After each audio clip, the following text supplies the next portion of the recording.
आज है 3 दिसंबर बुधवार का दिन। नमस्कार। हरकारा के इस ऑडियो अंक में आपका स्वागत है। हरकारा लेकर आया है आज के न्यूज़लेटर का पॉडकास्ट, जिसे आपके लिए तैयार किया है निधिश त्यागी के साथ राजेश चतुर्वेदी, गौरव नौरियाल और फलक अफशान ने। जिन खबरों का जिक्र हम यहाँ कर रहे हैं, उनके लिंक्स और विस्तृत जानकारी मूल न्यूज़लेटर में है।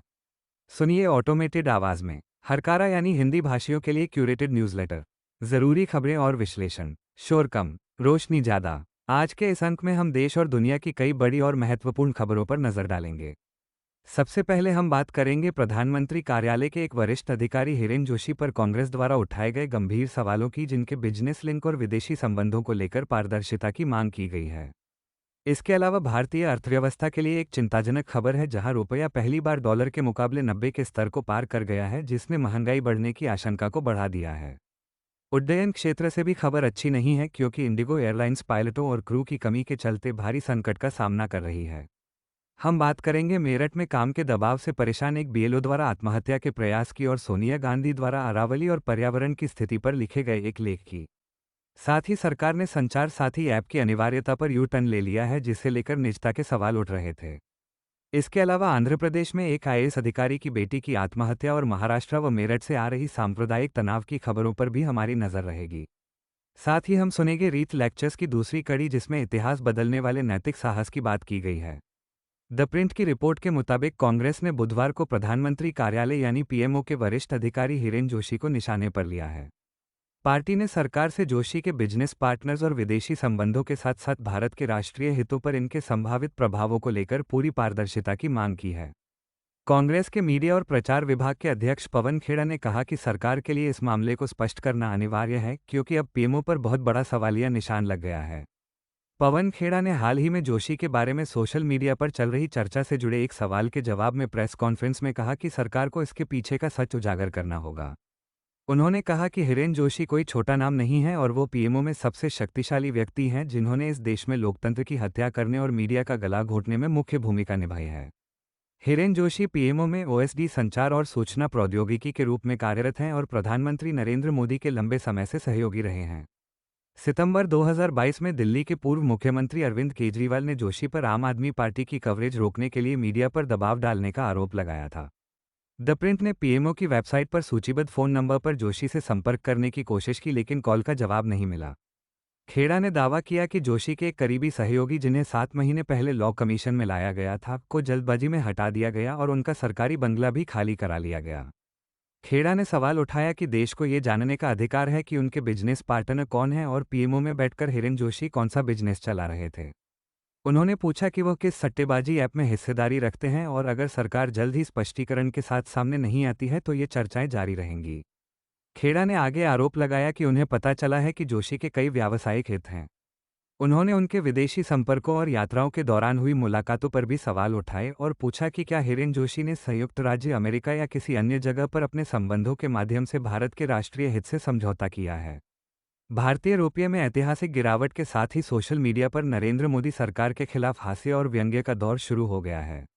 बुधवार को रुपया पहली बार डॉलर के मुकाबले 90 के स्तर को पार कर गया। दिन के कारोबार में यह 90.30 तक गिरने के बाद 90.21 के रिकॉर्ड निचले स्तर पर बंद हुआ। विदेशी फंड की लगातार निकासी, कच्चे तेल की बढ़ती कीमतें और भारत अमेरिका व्यापार समझौते को लेकर अनिश्चितता ने बाजार की धारणा को कमजोर किया है। इंटरबैंक विदेशी मुद्रा विनिमय में रुपये की शुरुआत 89.96 पर हुई थी, लेकिन सत्र के दौरान ये कमजोर होता गया। ट्रेडर्स ने बताया कि रिजर्व बैंक यानी आरबीआई की ओर से किसी भी तरह के हस्तक्षेप की कमी ने रुपये पर दबाव और बढ़ा दिया। जैसे ही रुपये में गिरावट आई, सोशल मीडिया ने तीखी प्रतिक्रिया दी। एक यूजर ने कटाक्ष करते हुए लिखा कि भारतीय रुपया डॉलर के मुकाबले 90 के नए रिकॉर्ड निचले स्तर पर गिर गया है, और अगर नेहरू ने 1947 में भारत की मुद्रा के रूप में पाउंड को स्वीकार कर लिया होता तो यह नौबत नहीं आती, यानी सारी गलती ही नेहरू की है। एक अन्य यूजर ने समस्या का एक मजेदार समाधान सुझाते हुए लिखा कि रुपये का नाम बदलकर डॉलर और डॉलर का नाम रुपया रख दो, तभी एक रुपया 90 डॉलर के बराबर होगा।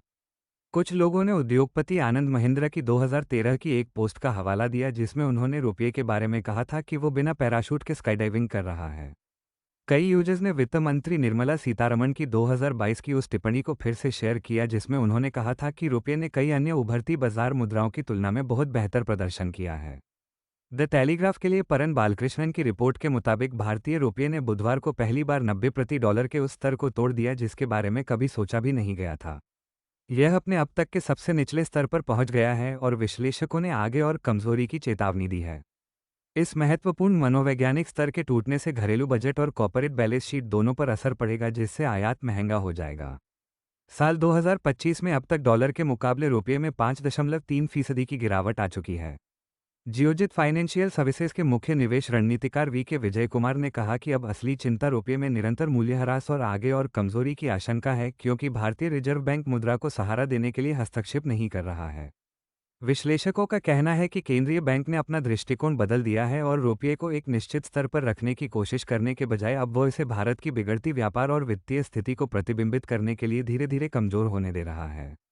एचडीएफसी बैंक की प्रधान अर्थशास्त्री साक्षी गुप्ता का अनुमान है कि अगले कुछ महीनों में रुपया 92 से 93 की सीमा में कमजोर हो जाएगा। द न्यू इंडियन एक्सप्रेस में एस ललिता की रिपोर्ट के अनुसार इंडिगो एयरलाइंस ने बुधवार को देश भर के हवाई अड्डों पर चालक दल यानी क्रू की कमी के कारण 200 से अधिक उड़ानें रद्द कर दी और अनगिनत उड़ानों में देरी हुई। ये लगातार दूसरा दिन है जब इंडिगो बड़ी संख्या में उड़ानें संचालित करने में असमर्थ रही है। नागरिक उड्डयन मंत्रालय द्वारा जारी आंकड़ों से पता चलता है कि रोजाना 2200 से अधिक उड़ानें संचालित करने वाली इस एयरलाइन ने 2 दिसंबर को परिचालन में समय की पाबंदी के मामले में केवल 35% स्कोर किया। रिपोर्ट में सूत्रों के हवाले से बताया गया है कि इंडिगो कॉकपिट और केबिन क्रू दोनों की भारी कमी का सामना कर रही है। द टेलीग्राफ की रिपोर्ट के मुताबिक मेरठ में मतदाता सूची के विशेष गहन पुनरीक्षण यानी एसआईआर के काम में लगे बूथ लेवल ऑफिसर मोहित चौधरी ने कथित रूप से जहर खाकर आत्महत्या की कोशिश की। परिवार और सहकर्मियों के मुताबिक मोहित कई दिनों से अत्यधिक काम के बोझ और लगातार मिल रही चेतावनियों के कारण तनाव में थे। 35 वर्षीय मोहित जो सिंचाई विभाग में वरिष्ठ सहायक हैं पल्लवपुरम क्षेत्र में बीएलओ की ड्यूटी कर रहे थे। मंगलवार देर रात उन्होंने घर पर कीटनाशक खा लिया। मोहित की पत्नी ज्योति के अनुसार वो कई दिनों से ठीक से खाना नहीं खा रहे थे, सुबह जल्दी निकल जाते थे और देर रात लौटते थे। परिवार का आरोप है कि तहसील स्तरीय पर्यवेक्षक आशीष शर्मा उन्हें लगातार डांटते थे और चेतावनी दे रहे थे कि यदि काम समय पर पूरा न हुआ तो निलंबन और पुलिस में एफआईआर तक हो सकती है। घटना की खबर मिलते ही यूनियन प्रतिनिधि और अन्य बीएलओ अस्पताल पहुंच गए। उन्होंने आरोप लगाया कि एसआईआर के दौरान बीएलओ पर सबसे अधिक भार डाला जा रहा है और अधिकारियों द्वारा धमकी देकर काम कराया जा रहा है। इसी बीच यूपी के अन्य जिलों में भी एसआईआर से जुड़े बीएलओ की मौतों के मामले सामने आए हैं। हाथरस के सिकंदराव में एक बीएलओ की मंगलवार सुबह घर में गिरने से मौत हो गई और परिवार का कहना है कि वो भी काम के भारी तनाव में थे। द हिंदू में प्रकाशित अपने लेख में कांग्रेस संसदीय दल की अध्यक्ष सोनिया गांधी ने लिखा है कि सरकारी नीति निर्माण में पर्यावरण के प्रति गहरी और लगातार उपेक्षा हो रही है। अरावली पर्वतमाला जो गुजरात से राजस्थान होते हुए हरियाणा तक फैली है ने लंबे समय से भारतीय भूगोल और इतिहास में महत्वपूर्ण भूमिका निभाई है। लेकिन मोदी सरकार ने अब इन पहाड़ियों के लिए लगभग मौत का फरमान जारी कर दिया है जो पहले ही अवैध खनन से नष्ट हो चुकी हैं। सरकार ने घोषित किया है कि 100 मीटर से कम ऊंचाई वाली किसी भी पहाड़ी पर खनन के खिलाफ कड़े नियम लागू नहीं होंगे। यह अवैध खनिकों और माफियाओं के लिए 90% पर्वतमाला को खत्म करने का खुला निमंत्रण है। सोनिया गांधी लिखती हैं कि राष्ट्रीय राजधानी में धूल धुएं और जहरीले कणों की धुंध छा गई है। शोध से पता चलता है कि यह एक धीमी गति वाली सार्वजनिक स्वास्थ्य त्रासदी है जिससे सालाना सिर्फ 10 शहरों में 34,000 मौतें होने का अनुमान है। लेख में आरोप लगाया गया है कि सत्ता में आने के बाद से मोदी सरकार ने पर्यावरण संरक्षण के प्रति विशेष रूप से निंदनीय रवैया अपनाया है। वन संरक्षण संशोधन अधिनियम 2023 ने वन मंजूरी नियमों से भूमि की बड़ी श्रेणियों को छूट दी। सोनिया गांधी ने सुझाव दिया है कि भारत को पर्यावरण के लिए एक नई डील की जरूरत है। सबसे पहले हमें और नुकसान पहुंचाना बंद करना होगा। ग्रेट निकोबार, छत्तीसगढ़ के हसदेव अरण्य और मध्य प्रदेश के धिरौली में बड़े पैमाने पर वनों की कटाई रोकनी होगी। अरावली और पश्चिमी घाट जैसे संवेदनशील क्षेत्रों में अवैध खनन पर नकेल कसनी होगी। द हिंदू की रिपोर्ट के मुताबिक केंद्र सरकार ने मोबाइल फोनों में संचार साथी ऐप को प्री इंस्टॉल करना अनिवार्य बनाने के अपने फैसले को वापस ले लिया है। दूरसंचार विभाग ने 1 दिसंबर को आदेश जारी कर कहा था कि मार्च 2026 से भारत में बिकने वाले हर स्मार्टफोन में यह ऐप पहले से मौजूद होना चाहिए। लेकिन आदेश के बाद डिजिटल अधिकार संगठनों और विपक्ष ने निजता और सरकारी निगरानी की आशंका को लेकर कड़ी आलोचना की। आलोचना बढ़ने के बाद संचार मंत्रालय ने बुधवार को ऐलान किया कि यह प्री इंस्टॉलेशन अब अनिवार्य नहीं होगा। सरकार ने अपने बयान में कहा कि फैसले में बदलाव की वजह ऐप की तेजी से बढ़ती स्वीकार्यता है। मंत्रालय के अनुसार आदेश जारी होने के बाद सिर्फ एक दिन में 6 लाख नए डाउनलोड हुए जो सामान्य से 10 गुना अधिक है। संचार साथी ऐप जिसे 2023 में लॉन्च किया गया था, नागरिकों को संदिग्ध कॉल, साइबर धोखाधड़ी और चोरी हुए फ़ोन की शिकायत करने की सुविधा देता है। विवाद के बीच विपक्ष और डिजिटल अधिकार समूहों ने आरोप लगाया था कि अनिवार्य इंस्टॉलेशन से सरकार को लोगों के मोबाइल डिवाइस और निजी डेटा तक पहुंच का रास्ता मिल सकता है। स्क्रॉल की रिपोर्ट में डिजिटल अधिकार संगठन इंटरनेट फ्रीडम फाउंडेशन के पूर्व निदेशक प्रतीक वाघरे ने इसे गोपनीयता का बड़ा उल्लंघन बताया। उनका कहना था कि लोगों को कोई विकल्प नहीं दिया गया, न वे ऐप हटा पाएंगे न इसकी सुविधाएं बंद कर पाएंगे। दिल्ली के वकील भारत चुग ने इसे ऑर्वेलियन कदम बताते हुए कहा कि यह सरकार को फ़ोन की कॉल मैसेज स्टोरेज तक पहुंच देने वाला स्थायी बैकडोर बन सकता है। द मूकनायक की रिपोर्ट के अनुसार आंध्र प्रदेश के गुंटूर जिले के ताड़ेपल्ली में एक आईएएस अधिकारी की 25 वर्षीय बेटी ने अपने मायके में कथित तौर पर आत्महत्या कर ली। पुलिस रिपोर्ट के मुताबिक मृतका ने कुछ महीने पहले ही अपने ससुराल वालों पर दहेज के लिए परेशान किए जाने का आरोप लगाया था, जिसके बाद से वो अपने माता पिता के साथ ही अपने मायके में रह रही थी। पुलिस ने बताया कि यह घटना रविवार की है। मंगलागिरी के डीएसपी मुरली कृष्णा ने मामले की पुष्टि करते हुए बताया कि युवती की पहचान माधुरी साहित्यबाई के रूप में हुई है, जो एक आईएएस अधिकारी की बेटी हैं। पुलिस के जांच में ये बात सामने आई है कि यह प्रेम विवाह था। साहित्यबाई ने नंदयाल जिले के निवासी राजेश नायडू से इसी साल 5 मार्च को शादी की थी। शादी के 5 महीने बाद ही साहित्यबाई ने अपने पिता को फोन कर बताया कि उन्हें दहेज के लिए प्रताड़ित किया जा रहा है। अब बात करते हैं रीथ लेक्चर्स की। बीबीसी के संस्थापक लॉर्ड जॉन रीथ की याद में होने वाले रीथ लेक्चर्स हर साल होते हैं।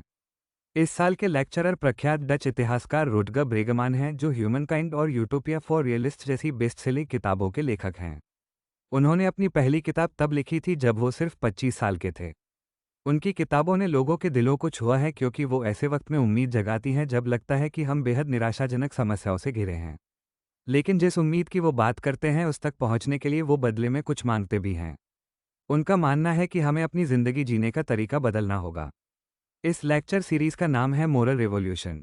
दूसरा भाषण लिवरपूल में दिया गया, जो एक ज़माने में गुलामों की बड़ी मंडी था और दुनिया में गुलामी को खत्म करने की शुरुआत भी यहीं से हुई।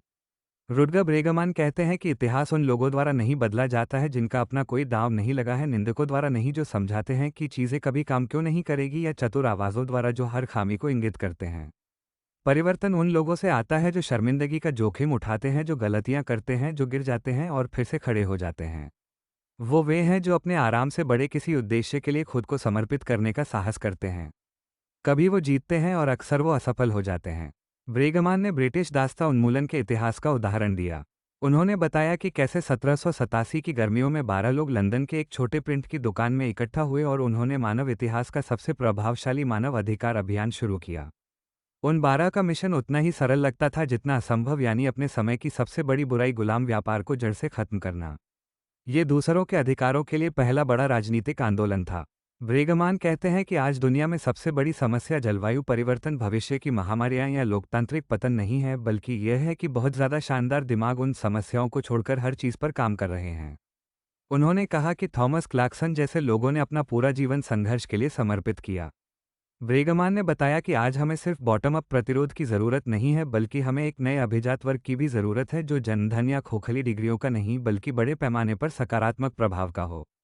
अंत में नजर डालते हैं हेट क्राइम से जुड़ी खबरों पर।